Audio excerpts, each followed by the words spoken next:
Good morning, guys. How are you doing?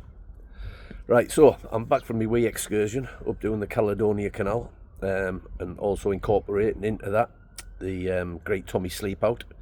I've mentioned that on some earlier videos, and it's time to do the bit I hate, but it's got to be done: clean up the boat. Right, now I've said in previous videos that I'm no fucking expert on any of this. It's all new to me, and I'm learning as I'm going on. I'm picking up some bits off the internet. I've got a few friends giving me hints and telling me things to do, but I'm also like to try things out myself. So I'm just going to turn the camera around and we'll have... Right, so here we are. We just spent a few days over on the west coast of Scotland, and I used it quite a bit up there. I used it on the sea locks, and then I used it on the canals, and then I used it on the freshwater locks, Loch Ness, Loch Ocky, and it sounded like Loch Ocky. It'll come to me, but there again it might not. Anyway, the three locks that are on the Caledonia Canal, going from Fort William all the way up to Inverness. Now, unfortunately, due to mechanical failure, the engine packing in, I only got about a third of the way up Loch Ness. But it's something, it's a learning curve. I hit some rocks under the water, so I've taken a chunk out my prop as well, and the telltale stopped working. So that'll be another video when we get stuck into that, see if I can do it myself. If not, it'll be off the repair shop. And the same, like I said before, you'll be learning from my mistakes, and I'll be learning from my mistakes. Now, after its wee battering coming up, we've got quite a few marks on it, as you can see. Now, it's a white fucking boat, so you're going to get marks. Now, that's off the wheels. Got some quite big wheels. There's more there off the wheels. As we go along, you'll see these marks here. Go along there. More so on the other side. We'll get round and show it. Oh, that was a ginger snap that got wet. Here we go. Now, these marks here are from going along the pontoons that are along the canal system, because they're quite high on the water, and obviously I don't have a rub strip there, so it's going to be interesting to see how they come along. And them orange marks there, right, they are off my cherry flavoured yoghurt. Now, I'd say there's quite a few food dyes and things in something like that, so I can imagine that they've actually seeped into the PVC and probably stained it for good, but we will see.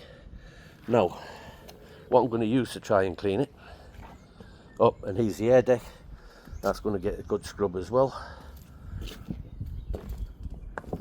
Fully inflated, that's going to get a scrub as well.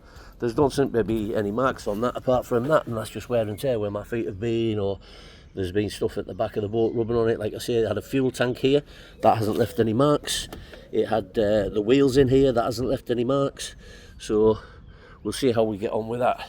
Also inside there's a bit more ginger snap, and then on top of that, just some general wear and tear. So what I'm going to be using, right, is just household products. I know everybody says, oh, you need to get this, you need to get that, and there's fucking expensive stuff. Now, I'm new to Sibs, but I'm not new to boats. So I do know that when you go to a boat shop, forgive me my pronunciation, a chandlery, right, it costs an absolute fortune, and most of it is like household products or things you could buy from a DIY store. As soon as it put it's for a boat and triple the price, you're just copping for it, you know what I mean? You're just paying for a name.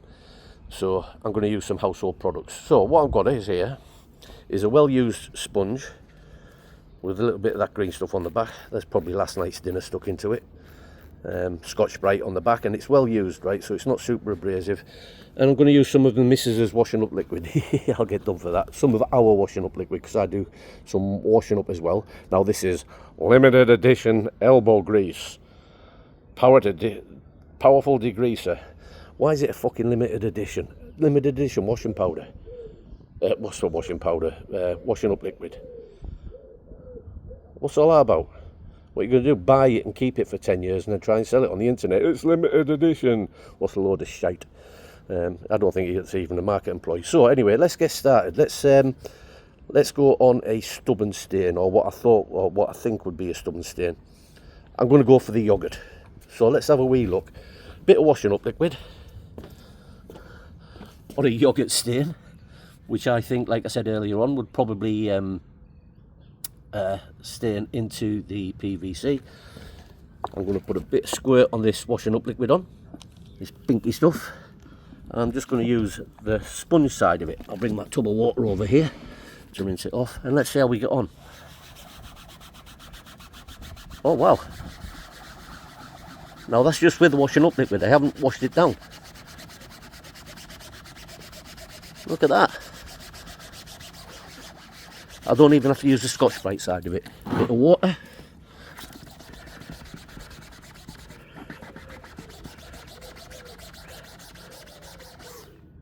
Well, that's something that I thought would stain, has come right off. Now then, the next bit, these rub marks off the pontoons on the locks.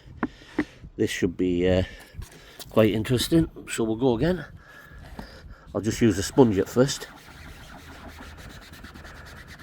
Now they seem to be a bit more difficult, but still a little bit of elbow grease.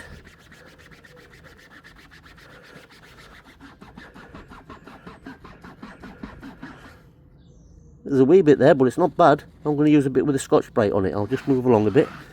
Right.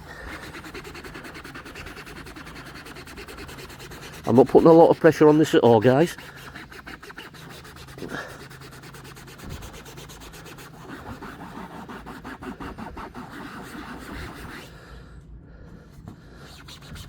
Now, of course, this is rubbing. It's physically rubbing, not something that's been stuck to it. You know what? It takes a bit of elbow grease. Let's rinse that off.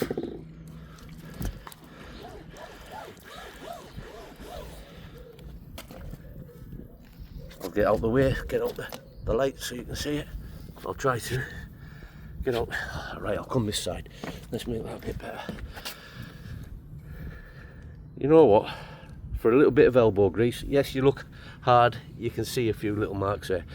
That's come off pretty well.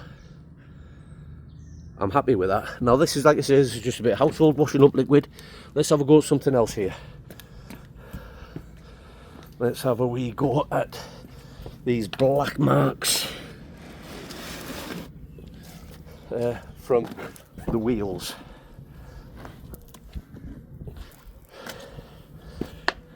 Put a little bit of washing up liquid on there. A little bit washing up. Now that's a stubborn one. Oh, it's a thick one. Right, let's go again. I'll just go with a sponge at first. We'll do this wee one first. Wow. Impressed. Impressed. Straight off. Let's have a go at this bit. Now this is more of a stubborn one, but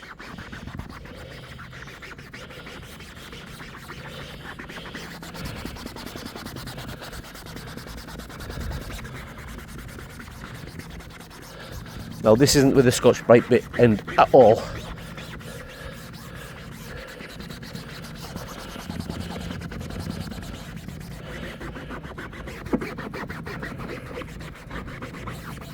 Now there's a bit of a brown stain there, just a wee bit. I'll just use the Scotch-Brite bit on that lightly.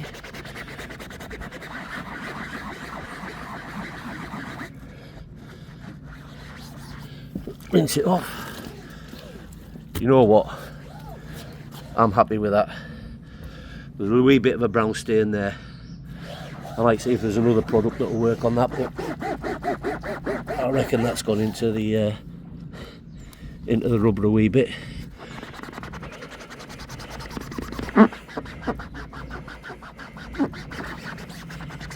Right.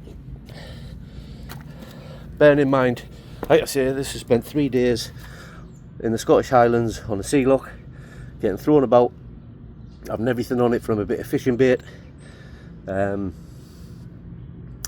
yoghurt to ginger snap biscuits.